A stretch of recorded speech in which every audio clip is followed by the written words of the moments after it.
వెండితెర వేరు. అక్కడ ఎంత పాపులారిటీ ఉన్నా వెండితెరకు వస్తే సీన్ రివర్స్ అవుతుంది. జబర్దస్త్ షోనే తీసుకోండి, జనం విరగబడి చూస్తారు. అందులోని కమీడియన్లకు మంచి ఫాలోయింగ్ ఉంది. అదే కమీడియన్లు అందరూ కలిసి బంతిపూల జనకి సినిమా చేశారు, కానీ వెండితెర ప్రేక్షకులు ఆ సినిమాని తిరస్కరించారు. ఈ నేపథ్యంలో బుల్లితెర సూపర్ స్టార్ సాగర్ ను వెండితెర ప్రేక్షకులు ఎలా ఆదరిస్తారన్నది ఆసక్తి రేపుతున్న అంశం.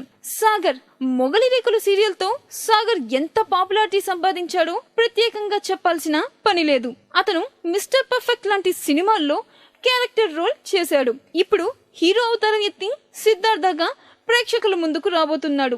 ఈ సినిమా కోసం పెద్ద పెద్ద టెక్నీషియన్లు పనిచేయడం విశేషం. గోపాల్ రెడ్డి లాంటి senior top cinematographer, Paruchuri brothers లాంటి సుప్రసిద్ధ రచయితలు, మణిశర్మ లాంటి గొప్ప సంగీత దర్శకుడు, ప్రవీణ్ పూడ లాంటి ఫేమస్ ఎడిటర్ ఈ సినిమాకు పనిచేశారు.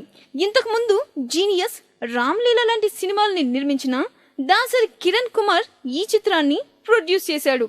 దయానంద రెడ్డి దర్శకత్వం వహిస్తున్న ఈ సినిమాలో సాగర్ మాస్ హీరో అవతారంలో కనిపిస్తాడు.